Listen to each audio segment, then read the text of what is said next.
good, because I don't think we realize enough how lucky we are that they're extinct.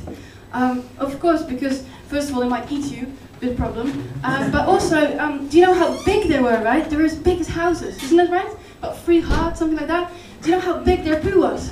Imagine that. Imagine that on your doorstep instead of those dogs, right? You can't get the fucking door open, is it? Also, sometimes you see those dogs, right? And you see, wow, that's a lot of poo for one dog. Do you have that? I sometimes also am surprised myself. Do you do that? Wow. That's a dino poo, that's it. That's it.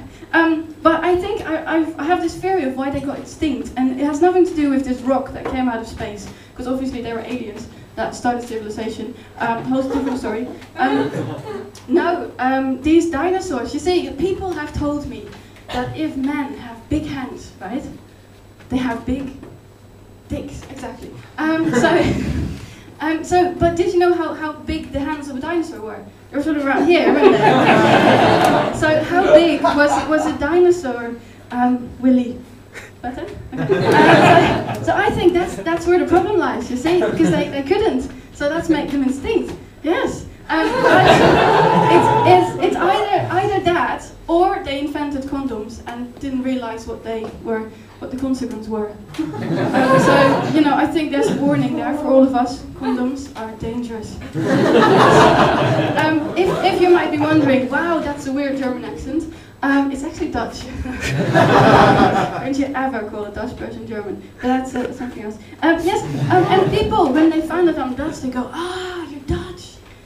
You are clogs. Yes, and I don't see what's so funny about that. You see, I grew, me and my other 4 sisters, we grew up in a windmill. And yes, we did have hash for breakfast, but that was only because our dad was a hash farmer, and we were very poor, and we were very happy. We were, yes, very happy, because, you know, we didn't have much, but we struggled through. And every day I would go on my bike, you know, one of those Dutch bikes, yeah, you know, with the basket with Edam sandwiches and stroopwafels, yes, yes. And I would go on my way through this tulip field that would go forever until our biggest export of Amsterdam ever, the red light district. And I would go there to say hello to Sandra, because she doesn't like me to call her mum when she's working. So yeah. Yeah. Actually, ladies and gentlemen, the only reason why I'm here tonight is because I did a comedy course with Tony Allen. Anybody knows Tony Allen? Yeah. Yeah? Yeah, he calls himself the godfather of comedy, and I didn't even get that bit. It's a bit of a problem.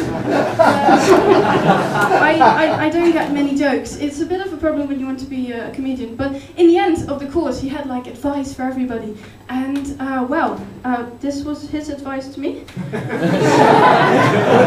He said, maybe try some big trousers. It's either that, or he said I was only funny if he was standing next to me, which didn't help because he couldn't be here tonight. So yeah, a bit of a problem, really. I work in the Museum of London.